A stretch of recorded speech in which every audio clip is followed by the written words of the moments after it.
Maar ons skop vandag daai preekreeks af. God se vriende. En dit bly vir my 'n merkwaardige gedagte. Dit bly vir my 'n groot konsep om daaraan te dink dat ek en jy as mense die geleentheid het om vriende van God te word. Ons ankerskrif in hierdie reeks is Psalm 25 vers 14. En eintlik sê die Engelse vertaling hom vir my die heel mooiste.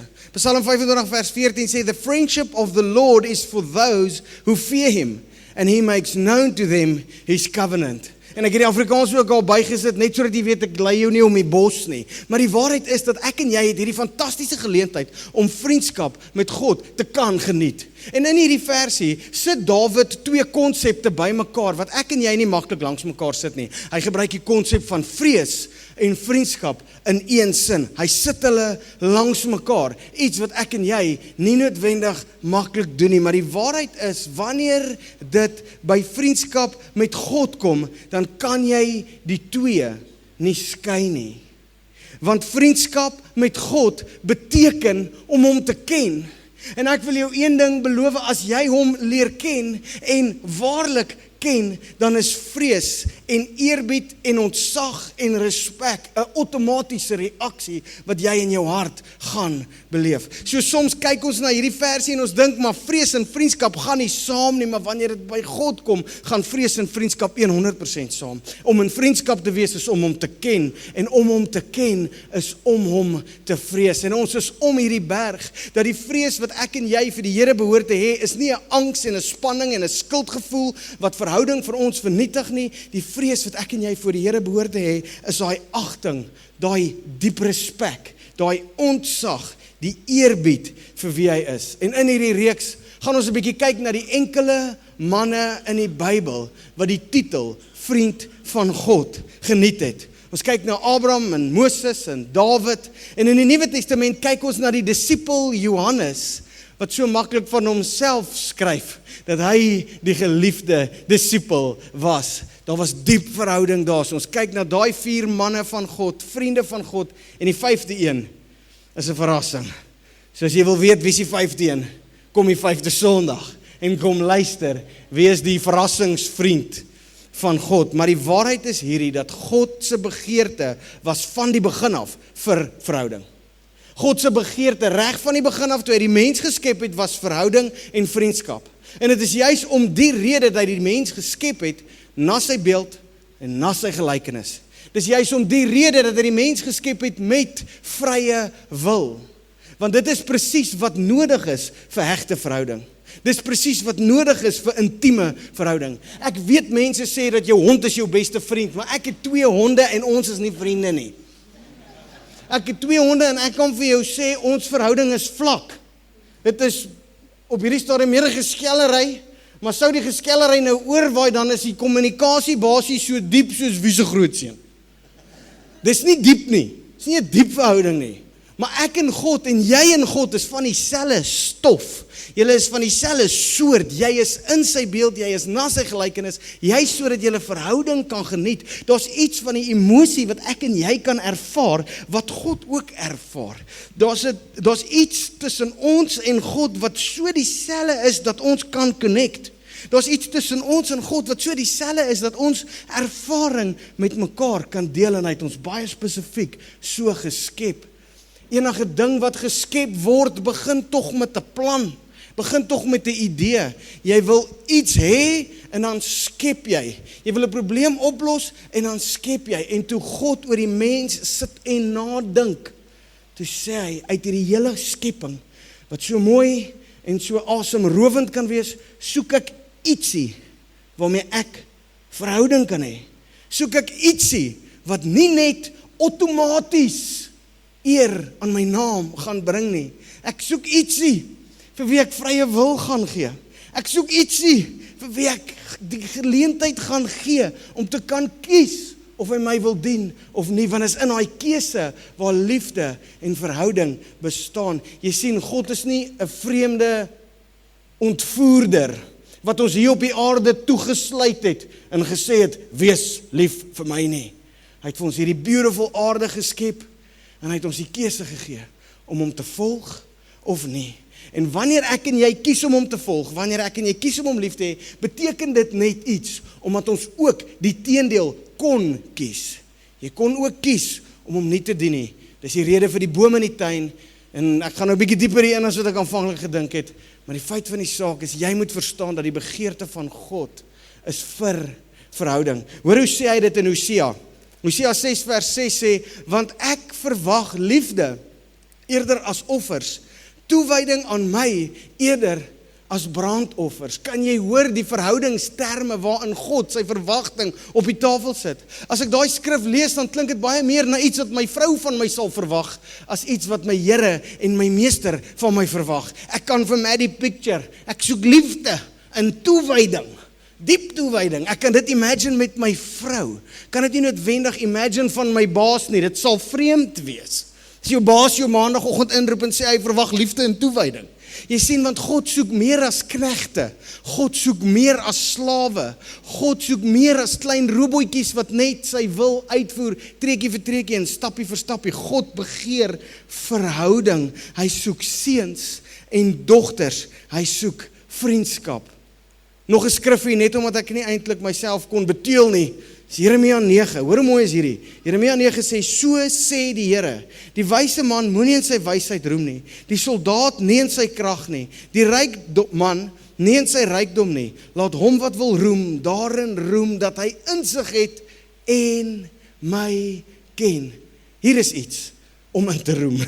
Hier is iets om oor opgewonde te raak. Die rykdom van die ryk man is niks om oor opgewonde te raak nie. Die krag van die soldaat en die politieke stuur is niks om oor opgewonde te raak nie. As jy wil opgewonde raak, raak opgewonde oor die feit dat ek en jy die vermoë, die geleentheid het om God te kan ken en in verhouding met hom te stap. Die vraag is wel, hoe stap ons in hierdie verhouding met God? Hoe doen ek dit? En die eerste ding wat jy moet weet, is dit is 'n journey. Die eerste ding wat jy moet weet is, dis 'n waardige goal om vir jouself te sê, jy wil graag in vriendskap met God staan. Dis 'n baie mooi doelstelling om vir jouself neer te sit, maar jy moet weet, dis nie 'n kleintjie nie. As jy die doel het om in vriendskap met God te staan, het jy 'n mooi doel, maar jy het nie 'n klein doel nie. Dis meer soos die doel om die Comrades te hardloop. Dis meer soos die doel om Kilimanjaro kaalvoet uit te klim, as wat dit is om volgende Saterdag parkrun te doen, of om net maandagoggend betyds by die werk op te daag. Wat ek bedoel is om in vriendskap met God te groei is soos 'n lewensdoel. Dis 'n bucket list ding in 'n sekere manier, en dit is iets wat tyd gaan vat. Dis iets wat 'n journey gaan wees, 'n reis wat uitgestap behoort te word. Dis nie 'n wegneem ete of 'n 60-60 order wat jy gou op die app insit nie. Dis vrug wat gegroei moet word in ons lewens. Dis vrug wat gegroei moet word uit 'n saadjie uit die grond uit, en is iets wat oor tyd gaan gebeur. En hierin is die rede hoekom die vriende van God maar min is.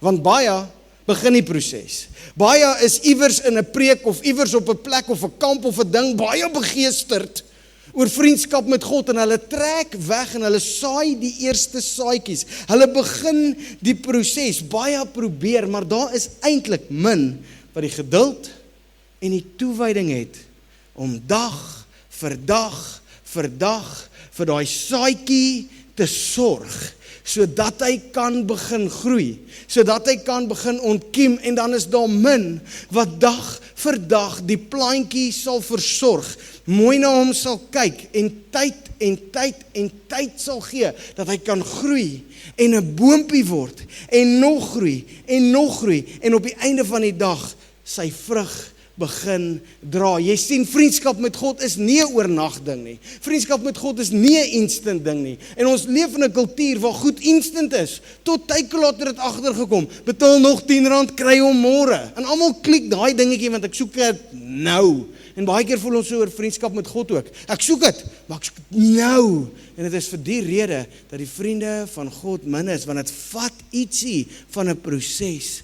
Dit vat ietsie van geduld en toewyding om hierdie vrug te kweek uit 'n saadjie uit, te begin groei, uit die grond uit, 'n plantjie te begin sien ontstaan, 'n boompie te versorg en te versorg en te versorg en dan eendag draai hierdie vrug. Hebreërs 6 praat van hierdie proses en hy moedig ons aan. Hy sê dit is ons vurige wens dat elkeen van julle end uit dieselfde ywer as vroeër aan die dag sal lê, totdat die dinge waarop julle hoop vervul is. Julle moet dus nie traag word nie, maar die voorbeeld navolg van die wat deur geloof en geduld deel gekry het aan die dinge wat God beloof het. Jy sien, vriendskap met God is vir ons beskikbaar, maar die eerste ding wat jy daarvan moet verstaan is dit is nie 'n instant proses nie.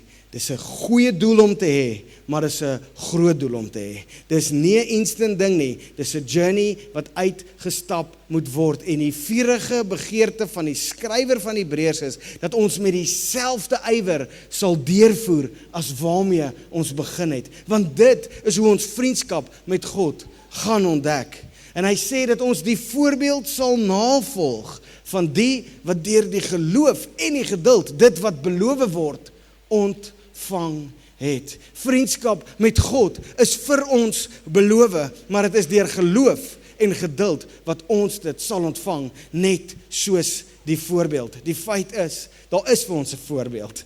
Abraham is vir ons die voorbeeld. Die vader van geloof. En Abraham was beslis en sonder twyfel 'n vriend van God. Ons sien dit eintlik op 'n paar plekke in die woord, maar Jakobus 2 vers 23 sê, so is die skrif vervul wat sê, Abraham het in God geglo en God het hom vrygespreek. En hy is 'n vriend van God genoem. En ek wonder hoe. Ek wonder hoe lyk so 'n journey, dat die Bybel jare later in die Nuwe Testament sal terugverwys en sê, daai ou is 'n vriend van God genoem. Hoe werk dit? Hoe lyk dit? Die storie is in Genesis 12 tot 25. Maak jou Bybel oop. Kom, laat ons begin. Genesis 12 tot 25. Dis die storie van Abraham. En toe ek het nou so op die tafel sit dat die moontlikheid bestaan dat ons al die hoofstukke gaan lees, toe gaap 'n man hier in die middel van die kerk net so lank gaap. Toe besef ek, ons gaan dalk nie vandag, hier en nou, Genesis 12 tot 25 kan tackle nie. Maar ek wil jou vra, doen jouself die guns.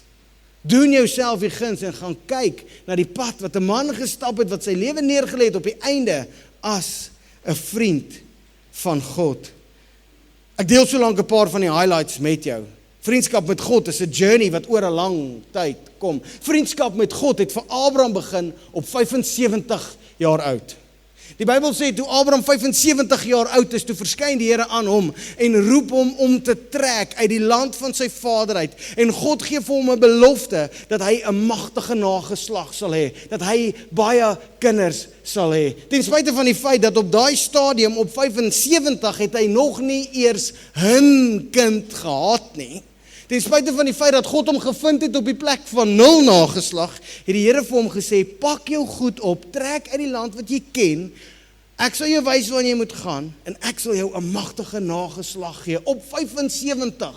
Meeste van ons maak reg om agteroor te sit op 75, Abraham maak reg om te trek, lappe in tente, in beeste, in donkies, in slawe, in slavinne, dit is 'n gejuig, dis nie kamp nie vriende, dis boerdery, mobile gaan, dis iets verskrikliks, dis bokke wat blaar en beeste en donkies en dis 'n geweldige saak en Abraham gehoorsaam die Here 100%. Hy doen presies wat die Here vir hom gesê het om te doen. Hy pak sy goed, hy kry sy goed bymekaar en die jare begin verby tik. Op 75 roep die Here hom, dit word 76, dit word 77, dit word 78, word 79, 80, later word dit 85 en nog steeds niks. Geen kind, geen niks, ten spyte van die feit dat hy seker maar van tyd tot tyd die huiswerk gedoen het, om te kyk of die ding nou wel gaan gebeur, maar die feit van die saak is, toe hy op 85 kom, is daar nog niks kind nie. En op 86 maak Abraham 'n voetfoutjie en Ismael is gebore. En die Here gee genade en die Here bevestig die belofte weer eens. Die Here kom gee sy belofte van 'n magtige nageslag weer 'n keer vir Abraham en hierdie keer maak hy seker om vir hom te sê Abraham en sy eie vrou Sara sal 'n magtige nageslag hê. Maar weer eens tik die jare aan. 87, 88, 89, 90, later 95, later 99 en op 100 is die eerste seun van die belofte gebore. 25 jaar. 25 jaar. Wie nie vertrek dien die Here al langer as 25 jaar, dat ek het gou sien. Dis min. Hulle is geplant, nie gesaai nie. Hulle word self al oud, bietjie langer in die tand. Maar die feit van die saak is, vir 25 jaar hou Abraham vas aan 'n belofte. 'n Belofte wat lyk asof dit absoluut onmoontlik is. Vir 25 jaar stap hy hierdie journey uit, dag vir dag. Die vraag wat ek jou wil vra is, sien jy die geloof en die geduld waarvan Hebreërs 6 praat? Die vraag wat ek jou wil vra is, sien jy daai liefde en die toewyding wat God sê hy verwag van die wat sy vriende word? Sien jy daai uithou vermoë en die journey wat hy stap? Paulus som die hele ding op in Romeine 4 en hier is vir my so beautiful skrif. Romeine 4 vers 18 sê, toe daar geen hoop meer was nie, het Abraham nog 'n hoop en geglo. En so die vader van baie nasies geword, volgens die belofte, so sal jou nageslag wees. Al was hy so wat 100 jaar, en al het hy dus goed besef, dat sy liggaam reeds gedaan was, en dat Sara te oud was om kinders te hê, het sy geloof nie verswak nie. Hy het nie in ongeloof begin twyfel aan die belofte van God nie, maar hy is in sy geloof versterk, en het aan God die eer gegee. Hy was ook ten volle daarvan oortuig, dat God mag het om te doen wat hy beloof het. Is dit nie 'n mooi getuienis van iemand se lewe nie? Is dit nie 'n beautiful manier om terug te kyk op die 25 jaar wat Abraham vasgehou het aan 'n belofte nie? Is dit nie 'n mooi manier om terug te kyk selfs in die oomblik wat Abraham sy eie plan gemaak het en God se genade nog steeds vir hom genoeg was, dat hy opgeskryf sal word in die wetboeke as die man van geloof, opgeskryf in die geskiedenisboeke as die een wat op die Here vertrou het, en ons wandel van vriendskap met die Here. Hierdie journey, hierdie reis waarvan ek jou vertel, is 'n reis wat eindig op die plek waar ek en jy ten volle oortuig is dat God by magte is. Ten volle oortuig is dat God goed is. En ons is een en elk op 'n verskillende plek en 'n verskillende fase met hierdie journey, maar om in vriendskap met God te kan staan is 'n mooi goal. Om in vriendskap met God te staan is 'n mooi ding om voor te strewe. Kom ons breek dit net so klein bietjie af. Jy sien, as jy 'n groot doel of 'n groot droom het, dan het jy baie keer nodig om daai ding af te breek tot goed wat jy kan hanteer. Happies wat jy darm sal kan vat. Hoe eet 'n mens 'n olifant? Happie vir happie, bietjie vir bietjie, stukkie vir stukkie. En ons het hierdie groot droom. Ons het hierdie groot begeerte, hierdie groot doel om in verhouding met God te staan, om in vriendskap met hom te staan. Kom ons breek dit net 'n bietjie af. Want jy sien die Comrades, as jy nou daai voorbeeld sou wou vat, het 'n oefenplan.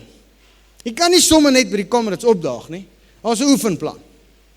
So ook met Kilimanjaro se geklimmery. Daar's 'n oefenplan. En vriendskap met God het ook sy eie oefenplan. 'n Groot begeerte en 'n sterk wilskrag is ongelukkig nie genoeg nie. En ek dink dis dalk hier waar die kerk sy mense 'n bietjie gefaal het. Want Sondag na Sondag sal iemand nou op en af spring en preek en hy sweet en dit gaan woes. Jy moet net koes vir die sweetdruppels en die spoegdruppels wat op jou wil afkom en dan stap ons almal by die kerk uit, jamblikke visblikke 3x3. Ons is so verskriklik opgewonde oor verhouding met die Here.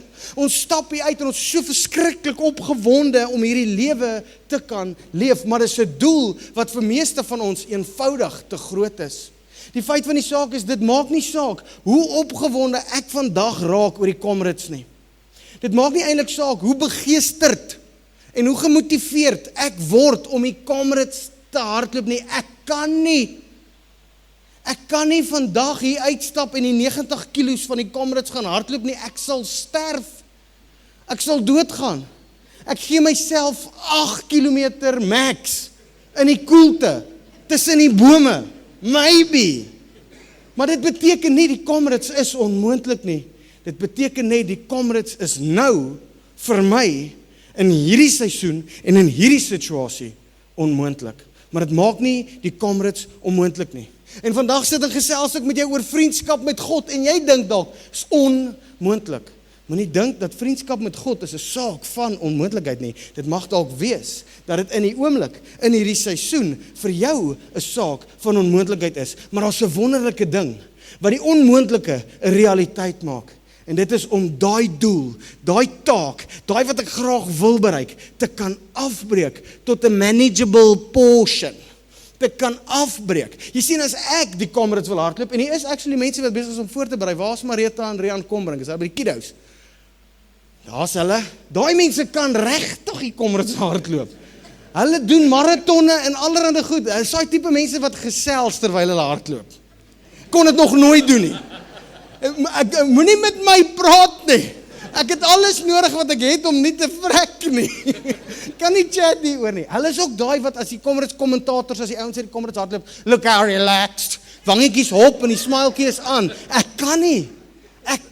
Jy dink ek sweet as ek preek. Jy my sien as ek try oefen. Dis 'n nagmerrie. Ek moet buite oefen. My vrou laat dit nie eens in die huis toe nie. Jy weet dit is wild, maar die feit van die saak is, net omdat dit nou onmoontlik is, sê nie dis 'n saak van onmoontlikheid nie. En al wat ek en jy eintlik nodig het is om 'n game plan te kry. Al wat ek en jy eintlik nodig het is om vir mekaar te sê, hierdie beautiful droom om my lewe vir Jesus neer te lê. Hierdie beautiful droom om in vriendskap met God te lewe. Hierdie beautiful droom om dag vir dag van hom bewus te wees. En om in elke tree sy stem te hoor. Hoe breek ek dit af? Hoe maak ek dit meer eenvoudig? En die eerste ding wat ons nodig het om te verstaan, is ons het nodig om te verstaan dat om in vriendskap met God te kom staan, gaan 'n saak van prioriteit wees. Vriende, ek wil vir jou hierdie sê, vriendskap met God is nie 'n sideline nie. Vriendskap met God is nie 'n stokperdjie nie. Vriendskap met God is nie 'n in jou spaartyd nie. Vriendskap met God raak die doel van jou lewe. As jy vriendskap met God begeer, dan sal jy dit net ervaar wanneer dit jou ganse lewe in besit neem. God self het dit gesê, Jeremia 29, baie bekend vir hoofstuk 11. Ek ken die planne wat ek aangaande jou koester, gedagtes van voorspoed en nie van teëspoed nie. Skiep daai, kom af. 29 vers 13, en jy sal my vind, as jy met jou hele hart na my soek. Die vriende van God het nie 'n side show gemaak van wie God is nie. Die vriende van God het nie 'n stokperdjie gemaak van wie God is nie. Die vriende van God is die wat sê, my totale bestaan, my ganse wese, wie ek is, my rede vir opstaan en my rede vir lewe is om God te ken. En in 'n sekere sin, as jy iemand kry wat uiters begeesterd is oor Kilimanjaro, of uiters begeesterd is oor die Comrades, dan sal jy ook by hulle 'n soortgelyke ding agterkom. Dit word 'n bietjie all-consuming. Dit word 'n bietjie daai plek, kan jy oor niks anders praat nie. Maar ek sê vir jou, om vriendskap met die Here te beleef, begin daar. God sê dit in Jeremia. Jesus sê dit in Lukas 9. As jy agter my aan wil kom. Per implikasie, dis 'n keuse. Per implikasie, jy mag dink daaroor en self besluit. Maar as jy agter my aan wil kom, hier's hoe dit werk. as jy verhouding met my begeer, hier's hoe ons dit doen, hier's hoe jy in dit uitstap, jy verloon jouself. Jy vergeet van jou plan. Jy neem jou kruis op. Jy volg my elke dag. En jy lê jou lewe neer. Want wie ook al begeer om sy lewe te behou, sal dit verloor. Maar hy wat sy lewe opgee vir my, sal dit vind, sal dit kry. Paulus het 'n soortgelyke getuienis, Filippense 3 vers 8, hy sê, ek tel al die ander dinge, wat voorheen vir my 'n wins was, wat voorheen vir my waardevol was, waarop ek voorheen geroem het, ek tel al daai goed nou, as waardeloos. Die ou vertaling sê, ek tel dit as drek, scrap, gemors, waardeloos, solank ek net Jesus Christus kan ken. Solank ek net in verhouding met hom kan stap. Jy sien, daar's iets van 'n intensiteit wat so bietjie by ons gaan moet posvat. Daar's iets bietjie van 'n ernstige begeerte wat by ons gaan moet begin opstaan as ons die begeerte het om vriende van God te wees. So sal jy dit sien by al die vriende van God. Abraham tot op 'n vlak waar hy bereid was om sy eie seun se lewe te neem. Dis ekstreem. Dis radikaal, dis crazy om aan te dink, het maak 'n ou sommer dadelik vies, net die gedagte is klaar crazy. Maar God nooi ons uit, tot verhouding met hom. En Jakobus maak die hele ding eintlik baie prakties. Jakobus 4 vers 8 sê, nader tot God, en hy sal tot julle nader. Die waarheid is, die vriendskap en die verhouding wat ek en jy op die oomblik met God geniet, is so diep en so naby soos wat ons verkies. Wat jy beleef van die Here, van verhouding en van vriendskap, is so naby as wat jy graag wil hê dit moet wees. Jy sal begin om 'n vriend van God te word, die dag wat jy wil. Daai dag sal jy 'n vriend van God begin word. Want God sê, hier is my belofte aan jou. Hier is my commitment tot jou. Wanneer jy tot my nader, dan sal ek tot jou nader. No ifs, ands or buts. Daar's nie 'n blokkie vir terms en vir conditions nie. As jy kom, sal ek kom. En daar's drie goed. Daar's drie goed wat die Here gebruik om ons te vorm tot die vriende van God. Twee van hierdie goed het ek en jy 'n mate van beheer oor. Oor een van hulle het ons geen beheer nie. Maar eintlik, in hierdie drie goedjies, word die oefenplan van vriendskap met God vir ons neergelê. In hierdie drie goedjies word die plan vir ons uitgelê vir hoe word ek en jy die persoon wat in vriendskap met God kan staan. Daar's 'n plek waar ek miskien die persoon kan word wat die Comrades kan klaarmaak. Maar dit gaan begin by draffelamp, stappelamp, draffelamp, stappelamp. En dan gaan ons 'n paar weke so aankap. En dan gaan ek 'n bietjie beter word. En dan gaan my eerste long run 3 kilos wees. En nog 'n paar maande en nog 'n paar weke. En ek kan groei en ek kan groei. En so ook, soos wat ons hier sit vandag, het elkeen van ons die uitnodiging, het elkeen van ons die geleentheid om vriende van God te word. Dis in drie goedjies. Dis in drie goedjies wat God gebruik om ons te vorm tot sy vriende. En die eerste een is so painfully obvious dat jy gaan voel, ag nee, kom nou. Jy praat met die groot mense. Kom, jy sien by kinderkerkie. Kom, sit die steaks op die tafel. Die eerste een is so painfully obvious dat jy amper gaan dink, dit kan nie waar wees nie. Maar die eerste ding wat die Here gaan gebruik om jou sy vriend te maak, is stilte tyd. 'n oomblik in sy teenwoordigheid, soos wat jou dag begin. 'n oomblik in sy woord, soos wat jy opstaan. 'n oomblik in gebed, sodat hy met jou hart kan werk. En soos ek beloof het, op daai punt het jy 'n mate van beheer. Op daai punt het jy 'n mate van aksie om te gee. En die tweede een, wat God gebruik om ons te vorm na die mense wat vriende met hom kan wees, is gemeenskap van gelowiges. Is om geestelik familie vir mekaar te wees. Ek kan jou vat in die woord, oor en oor en oor.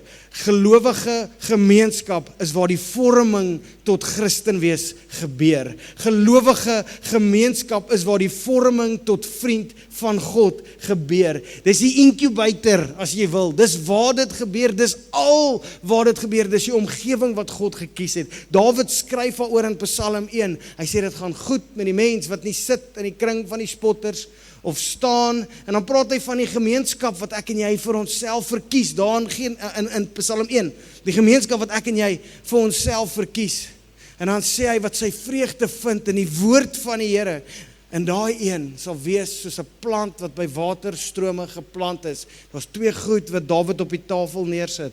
Hy sê jou agting vir God se woord en die mense waarmee jy jou omring bepaal of jy 'n boom sal wees wat by die waterstrome geplant is, wat sy vrug dra wanneer hy moet, wat lewe soos hy moet en wat gesond is en wat die droogte nie vrees nie. Wie is om jou? Wie is jou gemeenskap? Met wie maak jy jou hart oop? En daar is 'n groot mate van gemeenskap hier, maar jy moet ook daai gemeenskap hê waar jy jou hart 'n bietjie kan oopmaak, waar jy bietjie op die tafel kan sit, waar jy bietjie kan huil, waar jy bietjie kan tranerig raak. Dis wat lewe gee. Is ons stilte tyd, vorm ons tot mense wat vriende van God kan wees. Die gemeenskap waarin ons leef, vorm ons tot mense wat vriende van God kan wees. En die laaste ene is pyn, lyding en die lewe. Is dit nie merkwaardig nie, dat die Here by magte is om die pyn en die lyding in ons lewens te gebruik, om ons te vorm tot die tipe mens wat vriende met hom kan wees. En dis die gedeelte waaroor ek en jy geen beheer het nie. Dis die gedeelte waar goed met ons gebeur, wat ons nie sou verkies het nie. Maar ons stap daai goed deur, saam met die Here, en hy kom maak ons deur dit, die tipe mens wat vriende met hom kan wees. Ek moet net 'n teologiese ding nou vinnig op die tafel kry met hierdie gedagte. Ek sê nie God stuur die pyn en die lyding en die siekte en die dood nie, maar ek sê wel dat God so goed is dat hy dit kan gebruik. Dat God so goed is dat hy dit kan redeem. Ek en my boetie was onderskeidelik 15 en 16 toe ons pa dood is. Ek sê nie die Here het my pa weggevat nie, maar ek kan vir jou sê dat God is so goed dat op die rugkant van daai disaster het hy kom wen.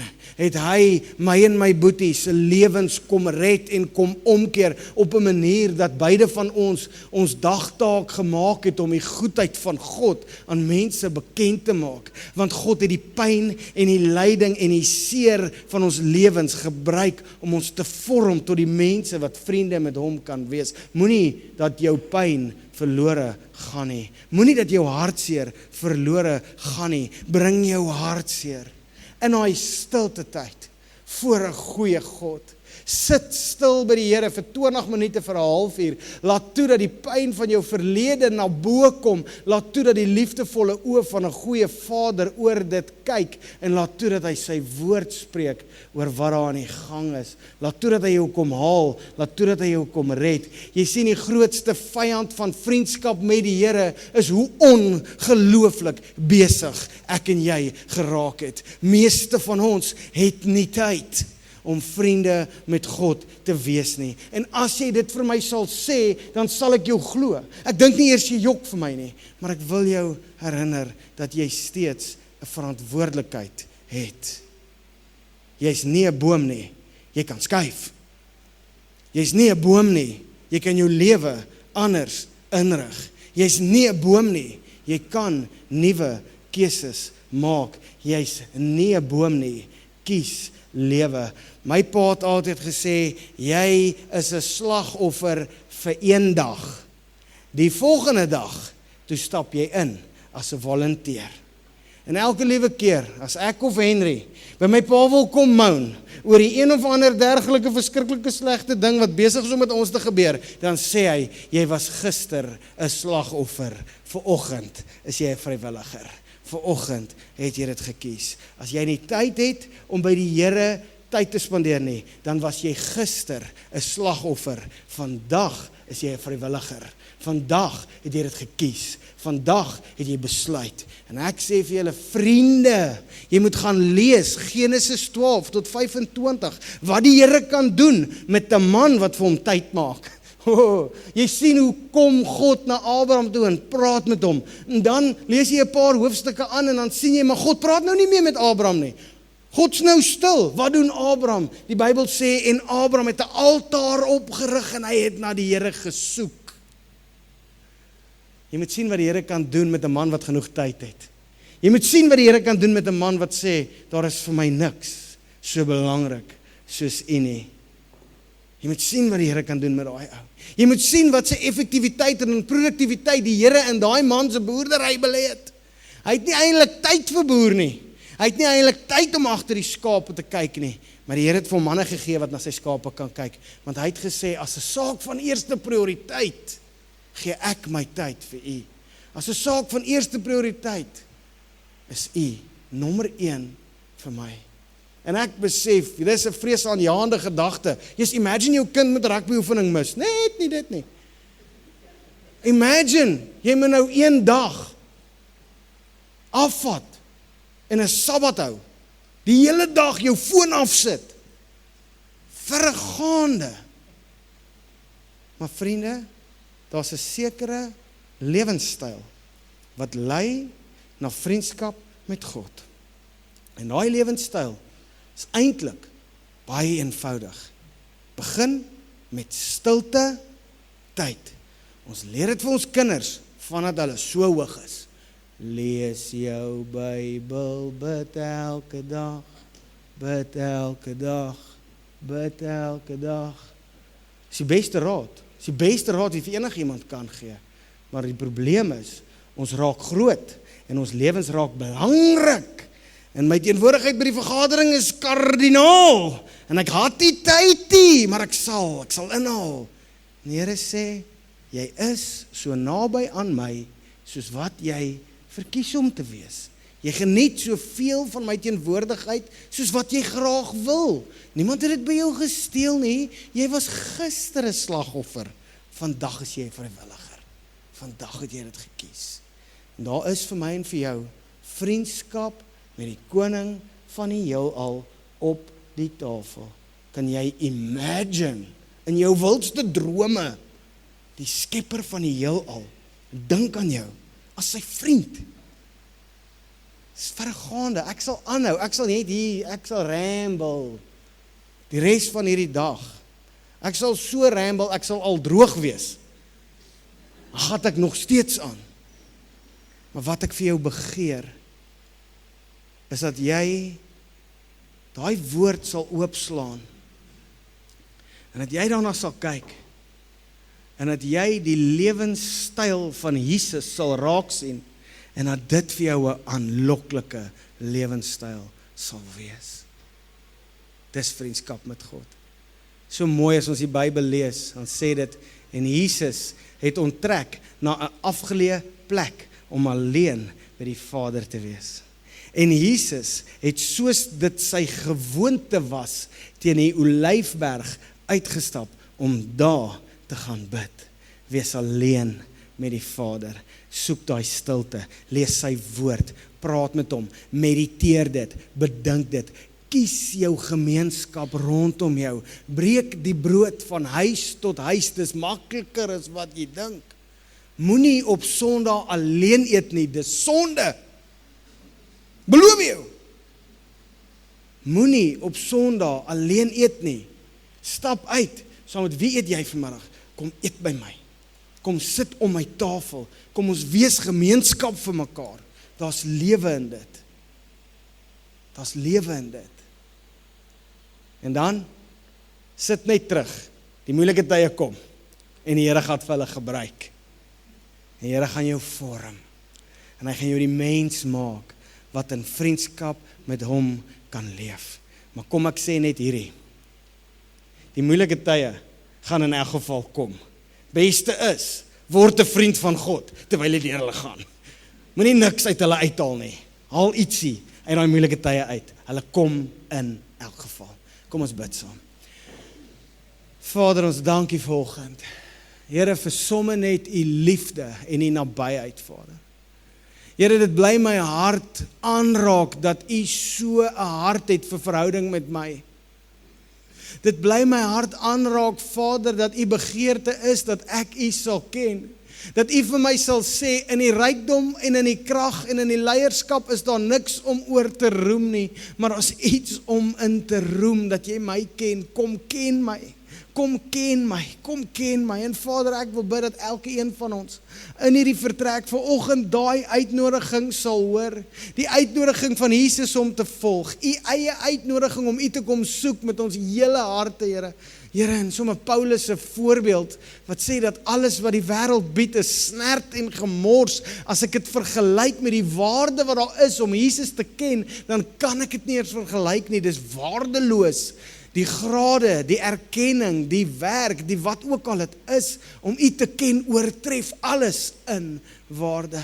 En Here, ek kom bid vir honger in ons harte. Here, dis iets wat net u kan doen. Dis bonatuurlik, Here, u moet dit gee, Vader. En ek bid, Here, vir elke hart wat honger is vanoggend, dat u vir ons 'n honger na u sal gee. Here, vir elke een van ons wat vanoggend oop is en voor u staan met 'n begeerte, ek bid dat u dit vir ons sal gee. In die naam van Jesus, Here, 'n honger vir tyd saam met u, 'n honger vir u teenwoordigheid, 'n honger vir geestelike gemeenskap wat in ons inbou, Here, en ons is gereed om te stap op die pad wat u ons lei, mits ons weet dat u is saam met ons, en in dit alles maak u ons meer soos u seun Jesus, en die tipe mense wat in verhouding met u kan leef, in Jesus naam. Amen, amen, amen.